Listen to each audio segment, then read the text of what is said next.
¿Algún comentario al respecto? ¿Algo que les haya parecido interesante de ese artículo?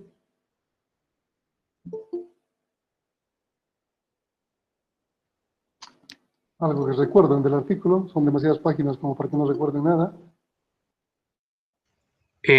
Buen día, Inge. A mí me pareció interesante, bueno, no sabía del enfoque que tenía Newton acerca del universo y que Dios lo había creado supuestamente para reemplazar o para hacer su trabajo. Eso, en ese sentido, estaba interesante. Sí, es interesante la idea de que hay una deidad, o sea, un Dios que mueve el universo, ¿no? Es algo parecido a lo que les había comentado de la película Hombres de Negro. Así existe alguien con dos, tres o no sé, con 20 dedos, pero que está manipulando todo lo que ocurre. Y nosotros somos parte de algo mucho más grande, así que no nos vamos a considerar lo único. Y ese Dios está administrando ese reloj que es el universo. ¿Qué otra cosa, qué otra cosa consideran interesante de ese artículo? Bueno, ingeniero, yo también me ha parecido interesante el ejemplo que da de esa viejita, ¿no? Que ha muerto por un infarto porque estaba mal del corazón. Y hay muchos que lo analizan, ¿no? El médico, el economista, la trabajadora social, y cada uno lo ve como una parte, ¿no? Y cada uno cree que el problema es lo médico, lo económico o su estudio social, ¿no? Pero lo que se va el autor es decirnos que todo siempre es la parte de un todo, ¿no? Que hay que analizarlo como un todo, pero también que tiene su parte en el sistema, ¿no? Eso es lo que me ha parecido interesante, ¿no? Ver que no se puede analizar las cosas individualmente, ¿no? Siempre hay una interrelación, que es lo que dice el autor, con lo demás, ¿no? Eso sería. Lo que es Rosario. Me parece interesante esa parte, sí, porque está tratando de mostrar lo que ya habíamos visto. Si ustedes recuerdan, cuando la primera clase hemos hecho el juego de la cerveza, yo les he pedido que ustedes puedan descargarse la aplicación, puedan jugar algún tipo de rol y vean cuál es el comportamiento. Yo les he mostrado, he tomado un rol en ese juego y he visto que mis decisiones, bueno, las decisiones de todos, porque todos me dictaban, no han sido las más adecuadas. Y justamente porque no entendemos el todo, no estamos sabiendo lo que piensan los demás o las decisiones que están tomando los demás. Nuestras decisiones están solamente basadas en una experiencia, en nuestro criterio, es empírico totalmente, no es nada técnico y no siempre es lo mejor. Entonces, ese juego de la cerveza quiere mostrar eso. Lo que Russell muestra con esa anécdota de la señora que ha fallecido y que todo el mundo empieza a dar su opinión respecto a cuál era la razón por la cual vivía sola y ha muerto de esa manera, ¿no? Sin conocer el entorno, sin conocer más, justamente son esos elementos aislados, islas que están viendo las cosas desde su perspectiva y no como un todo, como algo que es parte de otra cosa. ¿Qué otro elemento más les ha parecido interesante?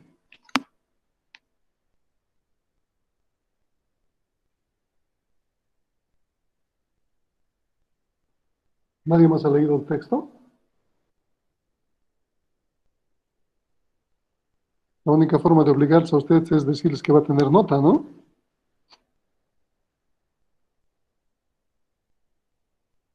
A ver, tienen... Bueno, perdón, Adelante, adelante.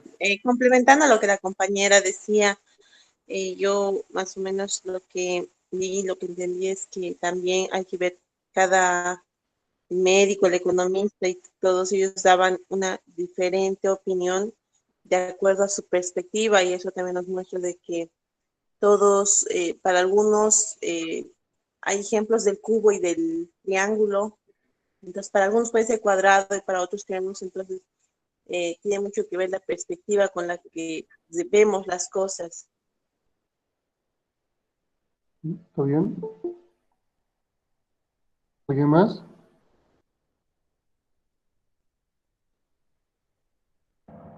Buenos días, Inge. Algo a mí que me gustó mucho fue acerca de lo que Peter dijo, hacer las cosas bien es eficiencia y hacer hacer las buenas cosas es ser efectivo y acerca de la diferencia de cómo el ser efectivo toma en cuenta el valor. Entonces, la relación en que en la eficiencia también puede incluir el valor, pero en sí no tiene que ver con el valor, porque da el ejemplo de que puede ser eficiente, una manera eficiente de matar a alguien, pero no puede ser efectivo, porque tiene relación con el valor. Sí, me parece interesante la diferencia entre eficiencia y eficacia, ¿no? En realidad, sí, es un buen ejemplo. ¿Alguna otra consideración?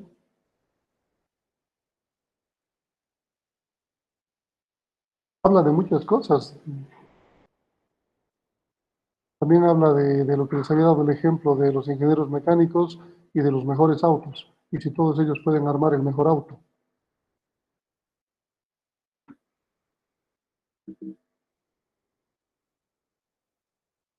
¿Escuchan?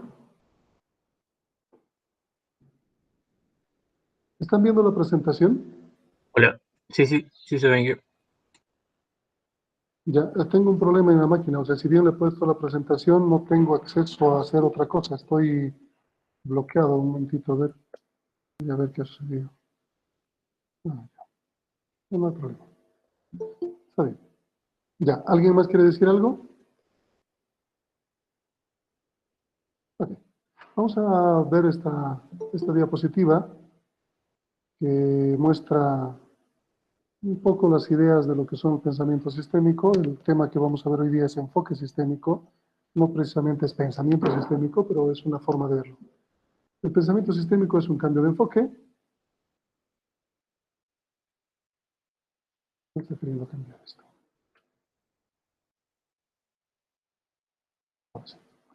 Por ejemplo, este es un ejemplo antiguo, no he querido alterar porque no me corresponde la diapositiva, pero me parece interesante. Estamos hablando de la Unión Soviética versus Estados Unidos en una época donde había una guerra que se llamaba la Guerra Fría. No era precisamente una guerra activa en el sentido de ejércitos que mataban al contrario, sino que era una forma de ser mejor que el otro. Entonces, en este caso podemos ver una perspectiva desde el lado de los Estados Unidos, y los Estados Unidos consideraban que tenían amenazas de parte de la Unión Soviética. Esta amenaza se refleja, una mayor carrera armamentista de la Unión Soviética representaba una amenaza para los Estados Unidos. Y esta amenaza para los Estados Unidos generaba una necesidad de construir mayor cantidad de armas. La perspectiva de la Unión Soviética era algo parecido. Ellos también veían que Estados Unidos se estaba armando, estaba creciendo su inventario armamentista y consideraban que había una amenaza para ellos. Entonces, la forma de responder a su amenaza era generar una necesidad también de construir armas, de armarse más. Cada uno tiene una perspectiva, si se fijan, pero lo que ocurre en realidad es que estas dos perspectivas están unidas.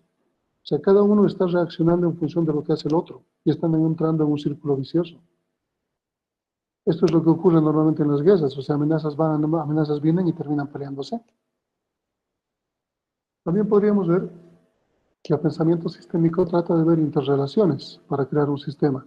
El ejemplo que daba su compañera de esa señora mayor que había fallecido y que todos tenían su propia perspectiva, no estaban considerando algún tipo de interrelación. Al final, ¿recuerdan cuál era el motivo de su muerte?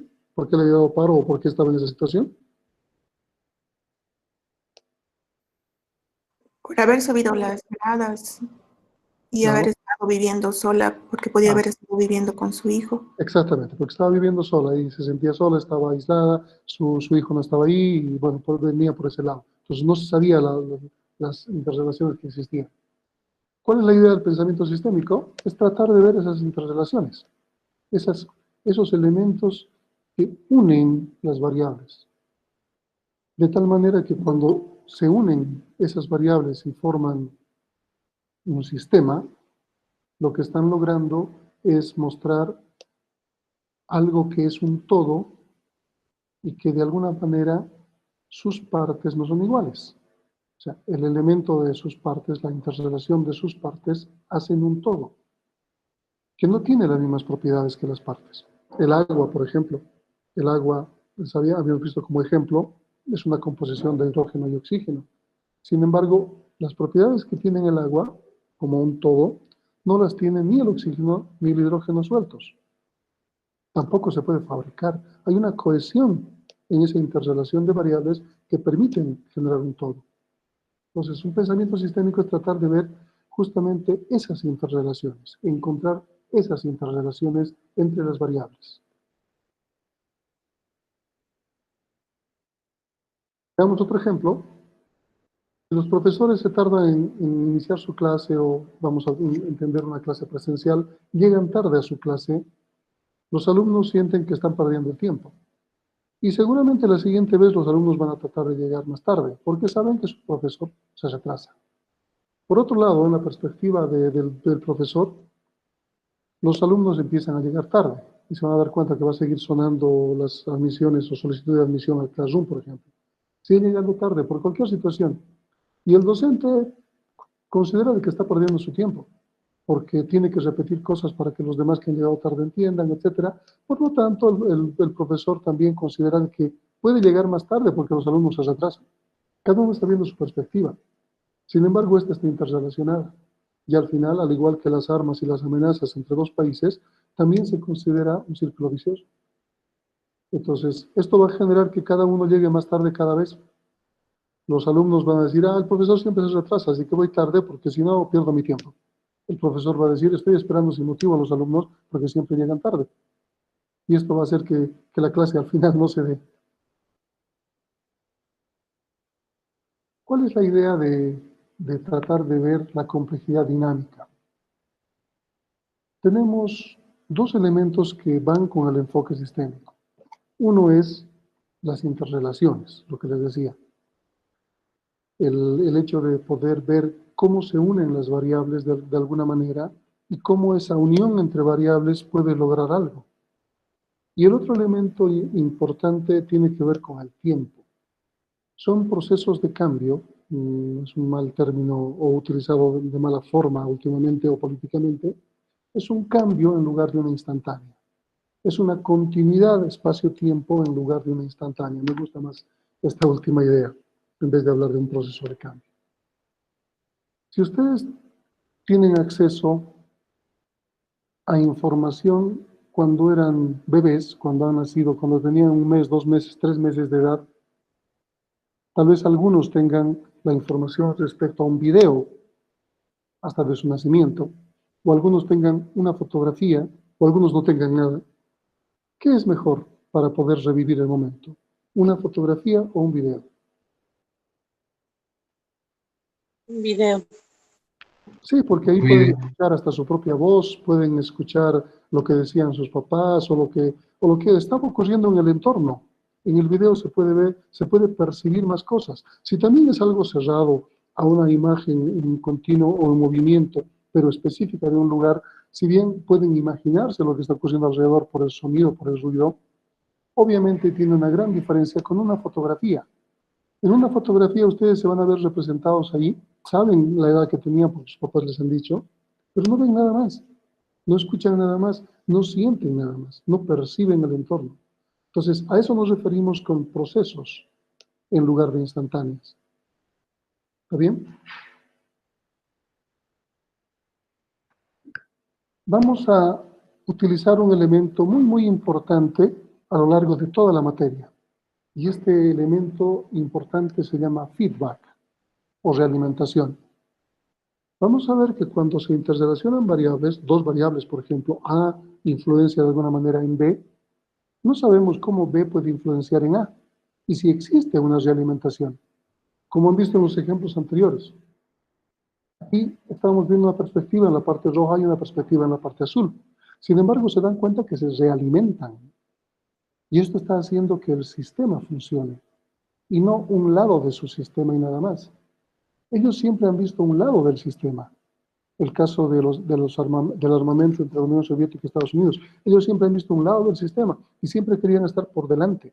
Es así que han llegado a grandes logros tecnológicos fruto de esa Guerra Fría. El que uno de los países haya logrado dar la vuelta a la Luna y el otro haya logrado pisar la Luna. que uno primero haya lanzado un satélite, etcétera, etcétera. Aunque ese satélite únicamente daba una señal de que aquí estoy, o sea, ti, alrededor, o sea, no hacía nada más, pero el detalle era poner algo antes que el otro, hacer algo antes que el otro. Y esa es su perspectiva en un solo sentido. ¿Está bien? Entonces, la realimentación puede ser de dos tipos. Existen realimentaciones reforzadoras o realimentaciones equilibrantes. Vamos a considerar ambos, vamos a hacer muchos ejercicios al respecto para entender bastante esto. La idea es tratar de ver estructuras recurrentes. El término estructuras está entre comillas porque es un elemento también muy importante en la materia. Cuando creamos o encontramos la estructura de un sistema, no estamos diciendo otra cosa que hemos encontrado las interrelaciones entre las variables. Es como haber encontrado el esqueleto de un ser humano. Y por el esqueleto podemos ver cómo se relacionaban todas sus partes. Los esqueletos que se encuentran de animales prehistóricos nos permiten entender cómo vivían, cómo se relacionaban. Justamente esa estructura, o sea, porque aparte de los esqueletos no hemos encontrado nada más, no sabíamos si vivían en manadas, si vivían aislados, si eran nómadas, si se situaban en un lugar y se quedaban. Hay mucha información perdida, pero por lo poco que se ha podido encontrar, uno puede generar suposiciones. El detalle está en que esas estructuras nos permiten entender sistemas. Entonces nosotros tenemos que buscar encontrar esas estructuras, Tenemos que determinar esas estructuras. Y esas estructuras nos van a permitir representar adecuadamente el comportamiento de los sistemas. ¿Ok? Obviamente la realidad, el mundo real, está construido por realimentaciones y no por relaciones causales. A causa B, B causa A y nada más, sino A influencia en B y B influencia en A, de alguna manera. Y podemos empezar a hablar de esas realimentaciones. El lenguaje que utilizamos, este lenguaje sistémico, tiene que ver justamente con el hecho de poder hablar en un lenguaje ya no coloquial, no natural, no la forma en que nos expresamos, sino empezar a buscar relaciones. No es sujeto, verbo, objeto, como normalmente vemos en las relaciones lineales que pensamos de esta manera, sino empezar a buscar de qué forma podemos interrelacionar esas variables y buscar otro tipo de lenguaje para que nos podamos interpretar.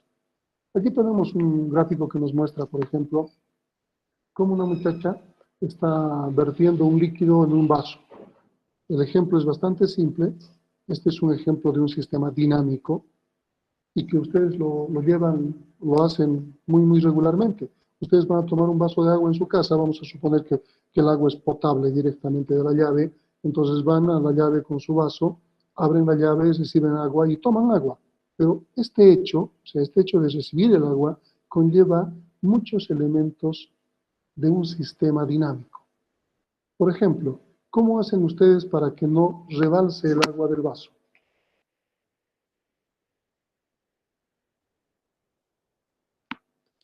Vamos, ¿nunca han recibido agua en un vaso?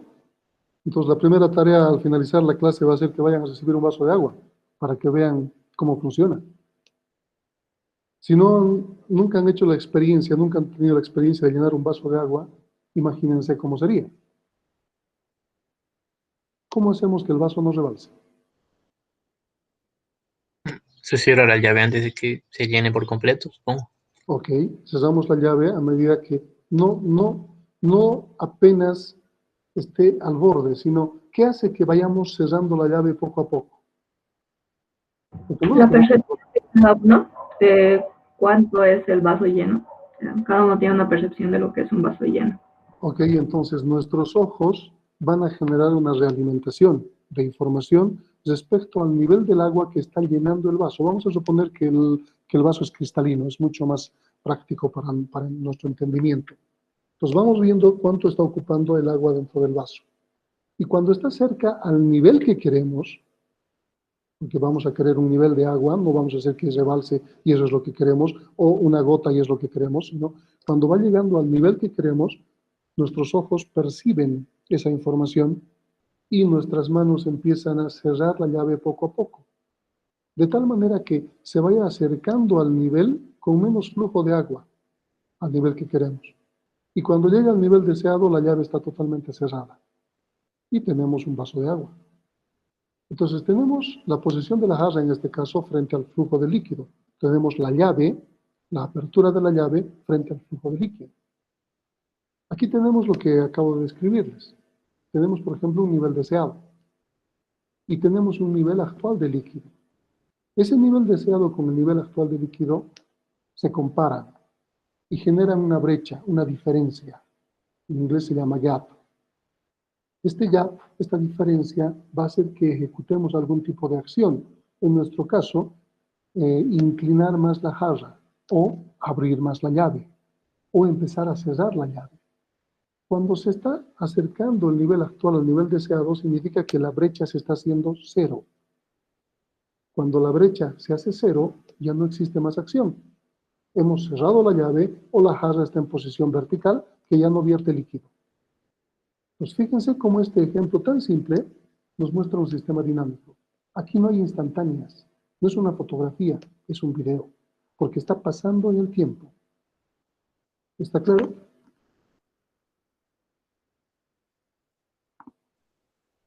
¿Está claro? Sí. Sí, creo. Si en algún momento entendemos la diferencia entre un sistema dinámico y un sistema estático, esto es dinamicidad. Esto es dinámico. Aquí tenemos lo mismo sin los gráficos, sino solamente con las variables.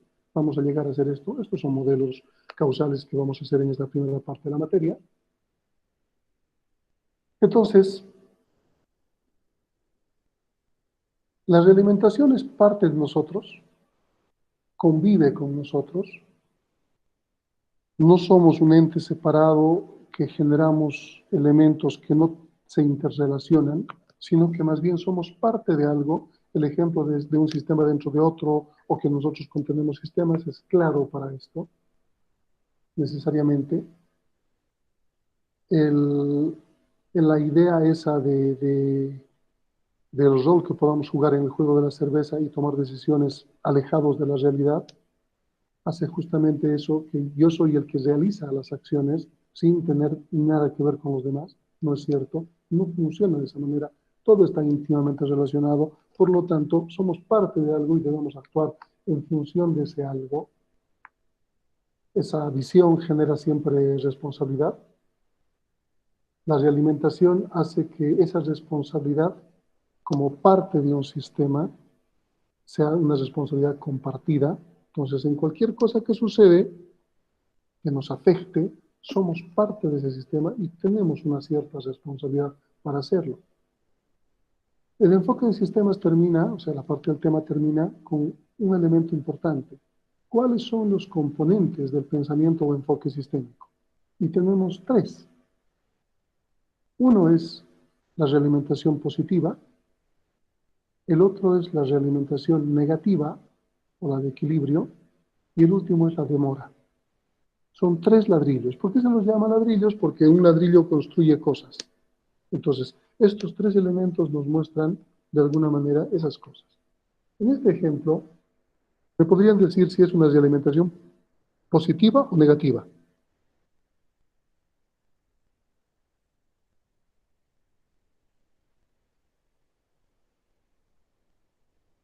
No se preocupen, estamos empezando.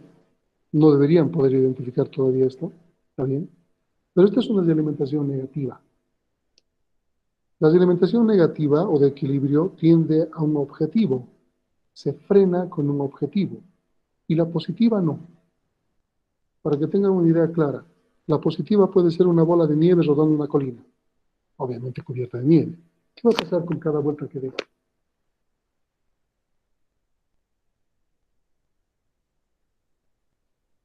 ¿Qué pasa con cada vuelta que da esa bola de nieve? Se hace más Se grande. hace más grande. Ok, se hace más grande. Eso es una realimentación positiva. Pero también tiene un defecto la realimentación positiva. Se llama también explosiva. ¿Qué pasa cuando esa bola de nieve que va creciendo a lo largo del camino, bajando la colina, llega a la falda de la colina? ¿Se detiene? No, en realidad Se destruye. se destruye, está bien, porque siempre va a chocar con algo, se está generando una gran velocidad, ¿verdad?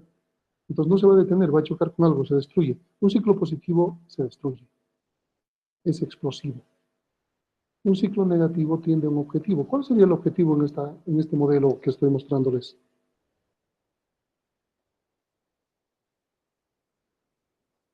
¿Cuándo se detendría este sistema? Cuando llegue al nivel deseado. Exactamente. Entonces, este es un ciclo negativo, porque llegamos a cubrir un objetivo, nuestro nivel deseado. Ahora, el ladrillo, hay tres ladrillos, les decía, el ciclo positivo, ciclo negativo. Este es un ciclo negativo. El tercero es demora. ¿Habrá una demora aquí? ¿Habrá una demora en este ejemplo? ¿Qué es una demora? El flujo de líquido. El flujo de líquido. Ok, ¿cómo consideraríamos el flujo de líquido como demora? En que si es poco el flujo, sería una demora para el sistema. Ya, una forma de entender mejor la demora es con algo que seguramente les ocurre todos los días o cada que se les ocurre bañarse.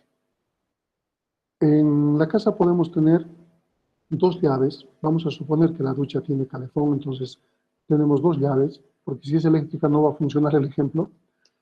Entonces, una llave de agua caliente, otra llave de agua fría, ¿ok? Abrimos inicialmente la llave de agua caliente y esperamos a que el agua se empiece a calentar. Pero el agua se empieza a calentar al nivel que queremos y se pasa del nivel que queremos. ¿Qué hacemos entonces?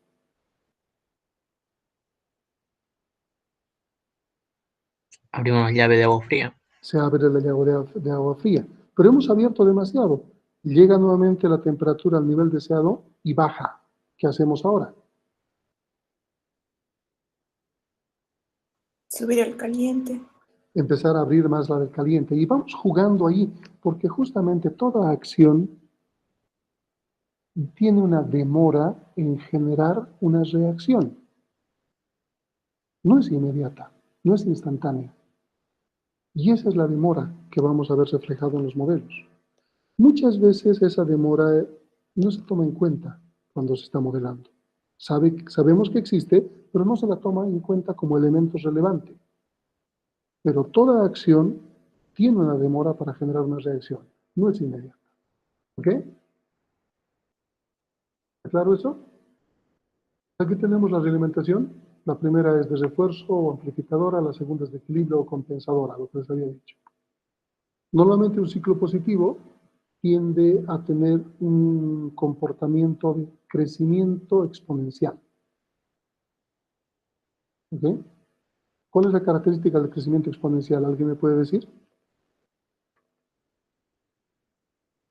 Por De que ejemplo, crece de manera repentina. no, Mucho, mucho.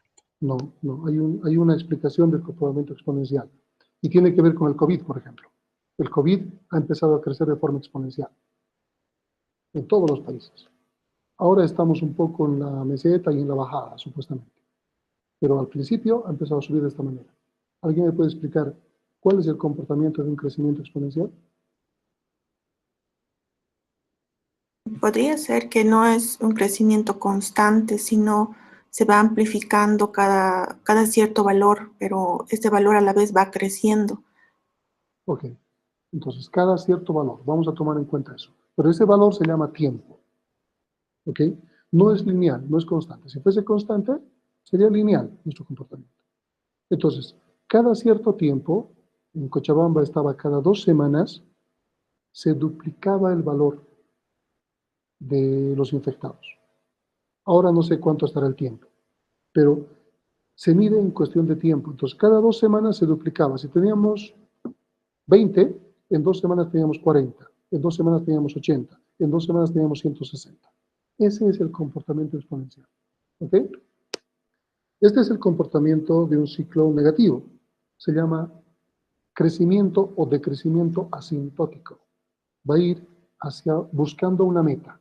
En el caso del tomar agua, nuestro nivel deseado de agua en el vaso es nuestra meta. Y vamos a ir abriendo la llave y el flujo va a empezar va a hacer que fluya agua hasta llenar el vaso hasta el nivel que queramos. Y ahí se va a detener. se va a hacer constante en ese lugar. Esa es la idea de los dos comportamientos. ¿Está bien? Puede haber una meta implícita o explícita, vamos a explicarlo eso cuando estemos llevando ya estos elementos, no importan de momento. Y la demora, como les decía, normalmente es entre una acción y una reacción, siempre va a existir un tiempo. Perceptible o imperceptible, siempre va a haber un tiempo. El ejemplo de la ducha es el más práctico que se me ocurre para entender de que abrimos la llave y el agua no está caliente directamente, pasa un tiempo. Y si se pasa, abrimos la llave de agua fría y no se templa directamente, se enfría. Entonces vamos jugando con las llaves hasta lograr un equilibrio en la temperatura deseada. ¿Cuánto nos ha tomado? Hasta 3, 4, 5 minutos, ¿entienden? Esa es la demora. Aquí tenemos, bueno, justamente la temperatura. Temperatura deseada, temperatura actual. Una diferencia de temperatura va a hacer que la llave se abra más o se abra menos. Si la ducha es eléctrica, vamos a hacer fluir más agua o hacer fluir menos agua de acuerdo a la temperatura que pasamos. Funciona también con una sola llave y con la ducha eléctrica. Y en este caso, este ejemplo nos está mostrando eso. Solamente tenemos un grifo y en función de la apertura y la posición del grifo, vamos a hacer que la temperatura actual sea la deseada. Entonces, el grifo se va a quedar en cierta posición cuando la temperatura alcance la deseada, pero esa va a influir una demora. Esas dos rayitas que se ven entre esas flechas rojas, eso ejemplifica la demora. ¿Está bien? ¿Qué sucede con el comportamiento cuando empezamos a tratar de mostrar cómo ha influenciado el abrir y cerrar las llaves? Nuestro comportamiento no va a ser crecimiento exponencial ni crecimiento asintótico. Va a ser algo que se llama sigmoidal o algo que va cambiando de valor. Fíjense que está subiendo, vuelve a bajar, está subiendo y vuelve a bajar, hasta que nos estabilicemos en la meta. Hemos perdido los 5 minutos de tratar de templar el agua para bañarnos. ¿Está claro? Ok. Arquetipos sistémicos vamos a hablar en el subsiguiente tema y tiene que ver con los trabajos grupales que hagamos. Estos arquetipos sistémicos son la forma en la que se interrelacionan de acuerdo a una cierta patología, es decir, vamos a encontrar como 10 enfermedades de los sistemas. Patología normalmente se la considera como algo médico, entonces por eso les digo enfermedades. Pero son estructuras genéricas que se ven en el mundo. Entonces, puede haber muchas más, puede haber una mezcla de estas patologías, pero Peter Senke en su libro La Quinta Disciplina ha encontrado que son 10 normalmente las que se pueden representar independientemente de otras. Y eso es lo que vamos a hacer como parte central de poder adquirir pensamiento sistémico. Es decir, vamos a jugar con arquetipos sistémicos hasta que nos cansemos y podamos dar el primer parcial. Estos arquetipos sistémicos, el dibujar estos arquetipos, buscar las relaciones y ver a qué se adecua, nos va a permitir generar pensamiento sistémico. No parece nada complicado, ¿verdad?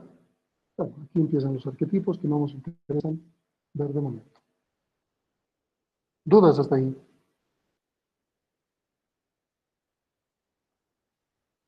¿Nada?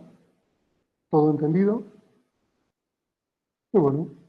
Estos temas, si bien este es nuestro segundo tema ya, no son pesados de entender. La idea es que nos vayan dando el fundamento para poder entender la dinámica de sistemas o el pensamiento sistémico, como tal, para poder aplicarlo.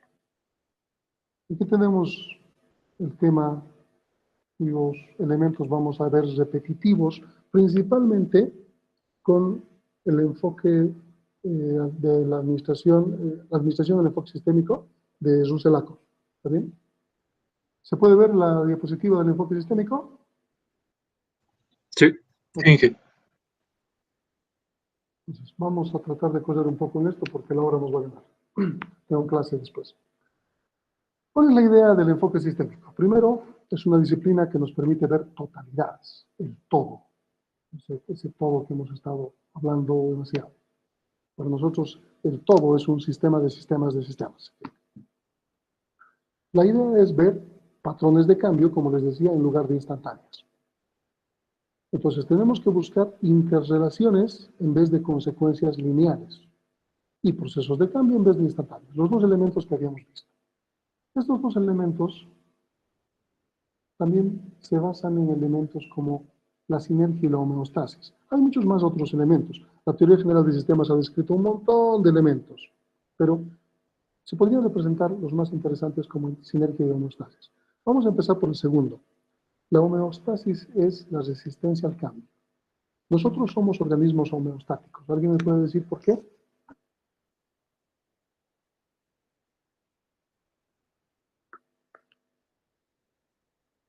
Por ejemplo, cuando nos estamos por resfriar, nuestro organismo pues se resiste, como tiene un sistema de defensa, pues como que va luchando, ¿no?, contra la enfermedad y defendiéndose de eso. Exactamente, eso es homeostasis. Nuestro cuerpo tiende al equilibrio, tiene que buscar el equilibrio. El equilibrio es estar sanos. Si nos infectamos de algo, aún el COVID, nuestro cuerpo va a hacer todo lo posible para volver al equilibrio. A veces, bueno, en algunos momentos, en algunos tipos de enfermedades, las herramientas o armas que tenga el cuerpo no son suficientes, necesitamos apoyo. Por eso entran antibióticos, ese tipo de cosas, ¿no? Porque la infección es mayor. Pero homeostasis significa eso. Y no solo se da en organismos vivos, también se da en los sistemas.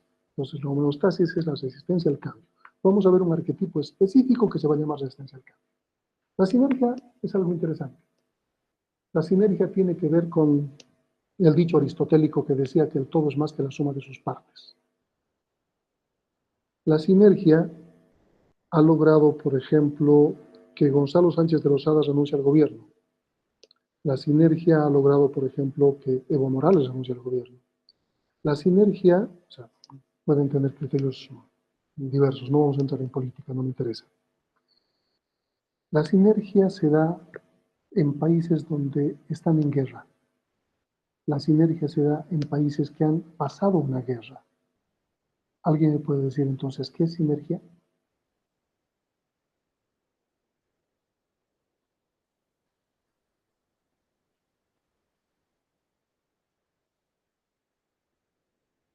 ¿Mi idea?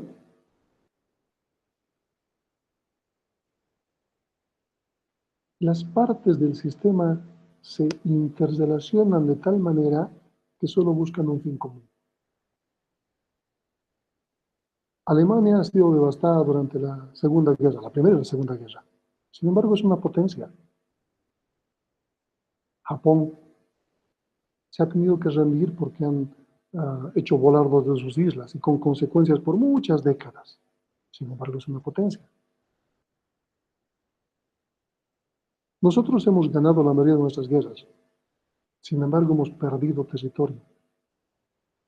Creo que nosotros no somos un buen ejemplo de esa sinergia.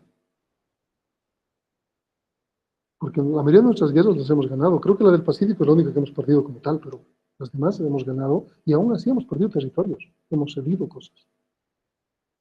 La sinergia en nuestro país se da porque, voy a hablar de Gonzalo Sánchez de Lozada, no de Evo Morales, por no generar susceptibilidades, pero ¿cómo ha salido Gonzalo Sánchez de Lozada del gobierno? Es una anécdota bastante interesante que me ha tocado vivir, no activamente, porque yo estaba viviendo en Oruro y el problema se ha dado en La Paz.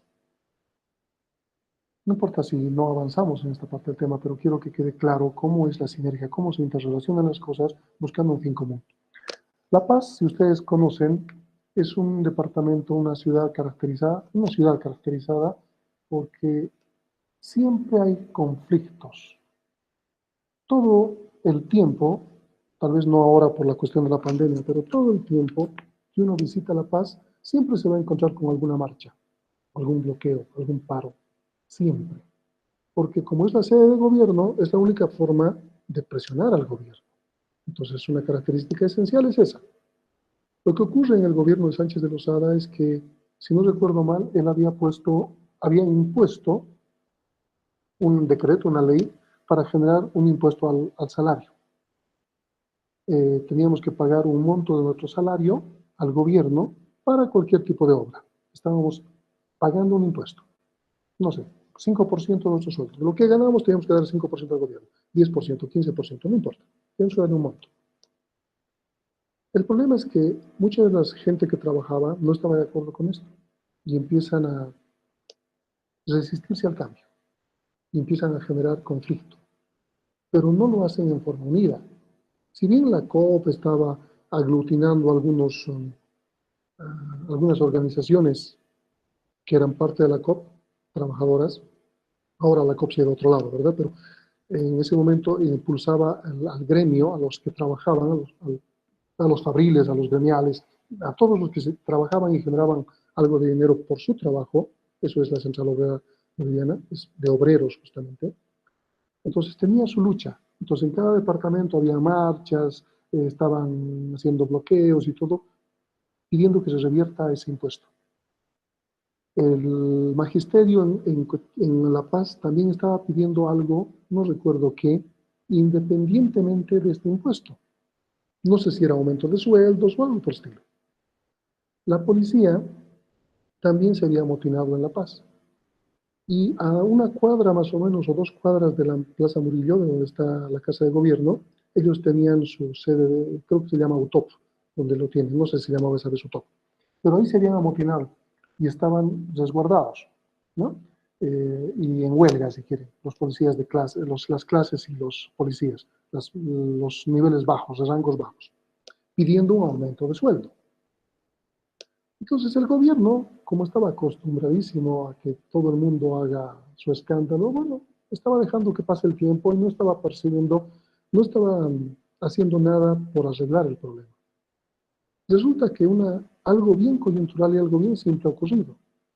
Los estudiantes del colegio Ayacucho, creo, no recuerdo bien, creo que son de Ayacucho, que deben estar cerca de, no conozco el colegio Ayacucho en La Paz, pero se reúnen y deciden salir en una marcha, reclamando que sus profesores vuelvan a trabajar. Pues fíjense, de momento no hay sinergia.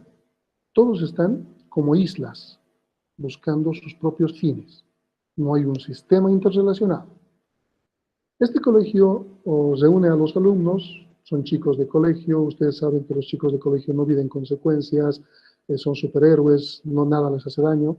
Salen en una marcha y como no había policía que resguarde la Plaza Murillo, ingresan a la Plaza Murillo. La Casa de Gobierno estaba resguardada por la Policía Militar, que son los colorados de Bolivia, allí, ¿no? Pero solamente la parte central, no había un resguardo a nivel perimetral de la plaza. Estos muchachos dan una vuelta, dan 2 vueltas, dan 10 vueltas y nadie les decía nada en la Plaza Murillo, y al final a alguien se le ocurre empezar a arrojar piedras a la Casa de Gobierno. Entonces empiezan a arrojar piedras y la seguridad del presidente toma acciones, pero la seguridad del presidente no tenía la policía a mano. Entonces toma a lo que tenía a mano, policías militares. Los policías militares son los únicos de los militares que utilizan armas que pueden lanzar gases. Todos los demás del ejército utilizan armas que lanzan balas. Entonces sale la policía militar y empiezan a dispersar a los chicos del colegio con gases. El detalle es que la policía militar no tiene experiencia para hacerlo. Igual son jovencitos de 18 años que están haciendo su servicio militar. Y empiezan a lanzar gases a diestra y siniestra. Y al lanzar gases, muchos de esos gases, cuando los chicos estaban escapando por todas las cuadras de acceso a la Plaza Murillo, lanzan gases hacia donde estaba la policía. ¿Cuál es la reacción de la policía? ¿Qué piensa la policía? ¿Alguna idea? Que los estudiantes estaban haciendo eso. No. La policía estaba amotinada. Entonces ellos no habían visto lo que había sucedido. Y ellos piensan, nos están viniendo a sacar.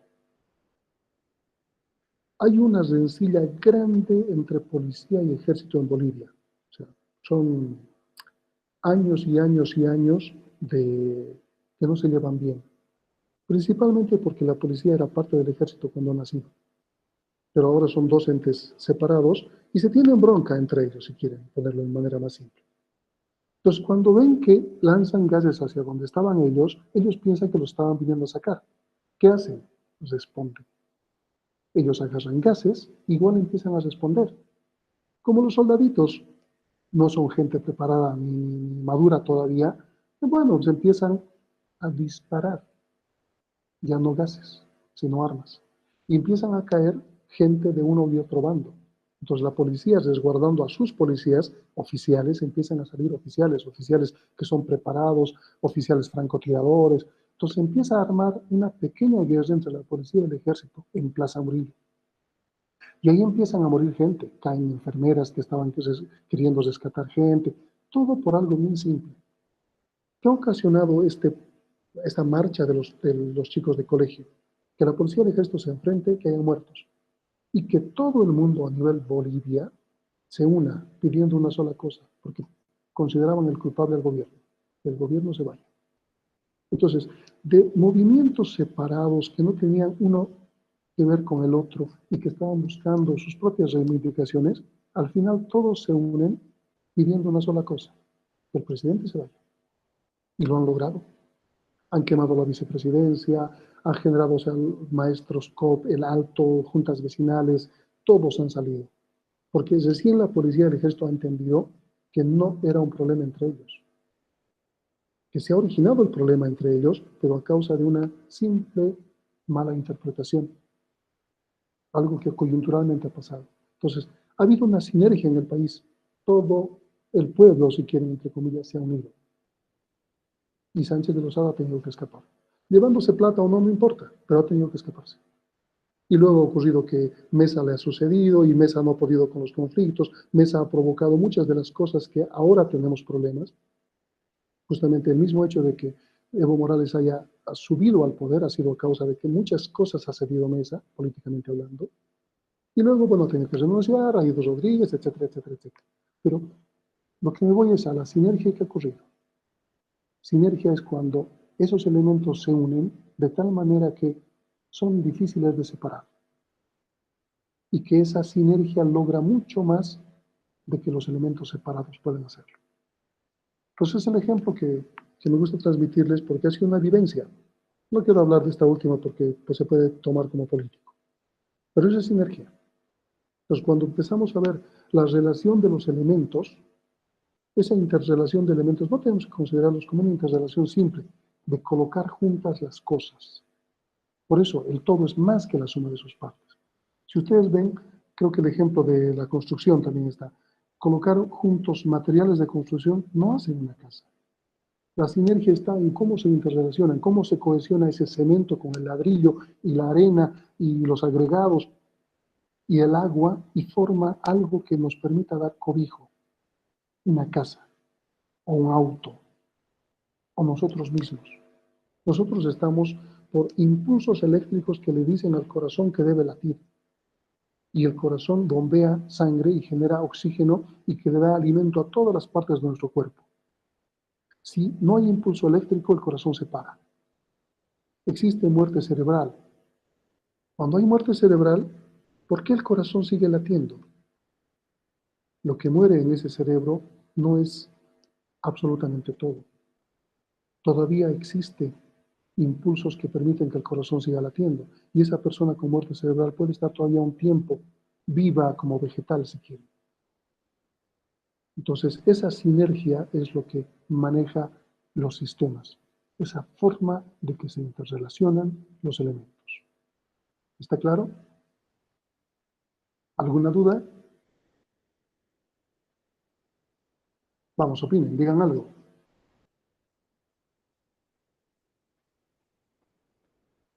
Se entiende la interrelación de elementos entonces ahora de mejor manera.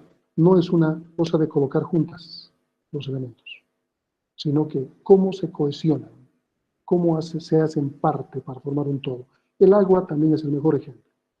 El hidrógeno y oxígeno juntos, por ósmosis, no generan agua. El agua es algo único, que es un todo, y que sus partes no tienen las mismas propiedades. Y eso es lo que vamos a hablar en la siguiente clase. ¿Dudas?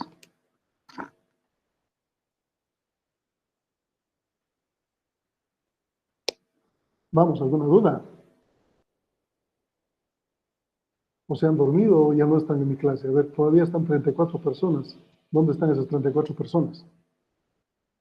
No necesariamente. La cohesión no es sinónimo de unión. Fíjense que nuestra moneda, les voy a hablar de sinergia. Nuestra moneda tiene un lema. ¿Alguien me puede decir cuál es? La unión es la fuerza. La unión es la fuerza. ¿Es un lema que los bolivianos tomamos en cuenta? ¿Alguien me puede decir que sí o que no? Todos los días estamos relacionados con ese lema.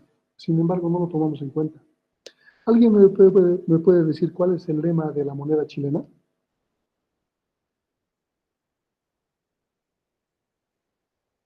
¿Nadie sabe? Lo interesante es que en la moneda chilena es subliminal. En nuestras monedas, si ustedes ven, si alguien tiene una moneda a mano o va a poder verla, la unión es la fuerza, empieza o aparece en una de las caras. ¿Sí? Una de las caras donde está normalmente el número. ¿Dónde aparece el lema de Chile? En el costado de la moneda, en la parte que bordea la moneda, no en ninguna de las caras. ¿Y qué dice la moneda de Chile? Por la razón o por la fuerza. Exactamente, por la razón o por la fuerza. Y Chile ha conseguido muchas cosas por la razón o por la fuerza, más que todo por la fuerza. Cuando ha habido un conflicto y el gobierno de Bolivia le ha hecho el juicio ante la Haya por la cuestión del mar a Chile, un diputado chileno ha dicho, probablemente perdamos, porque nosotros diplomáticamente no ganamos nada. Históricamente Chile siempre ha ganado por la fuerza. Y fíjense cómo se arraiga ese lema en los chilenos. Es subliminal lo que está en su moneda. Tal vez a nosotros deberían ponernos también ahí y sería subliminal y sería parte de nosotros. La unión sería la fuerza. Pero para nosotros la unión no es la fuerza, a menos que ocurra esa sinergia. Eventos, no sé, que nos marquen, que seamos parte de algo y busquemos algo. De otra manera, la unión no es la fuerza. Ahora, unión es lo mismo que cohesión, difícilmente. Unión es poner juntas las cosas. Y la sinergia vendría a ser esa cohesión de esas cosas. Entonces, la unión sería poner juntas las cosas. Sinergia o cohesión sería el todo es más que la suma de sus partes. ¿Está claro? ¿Dudas?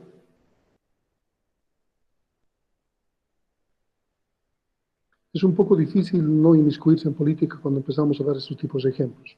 Pueden no estar de acuerdo en muchas cosas, pero no estamos tratando de ver una visión política, sino tratar de ver un evento en función de lo que estamos viendo como conocimiento. Que quede clara la diferencia, ¿ok? No quiero que consideren algo como mensaje político, para nada.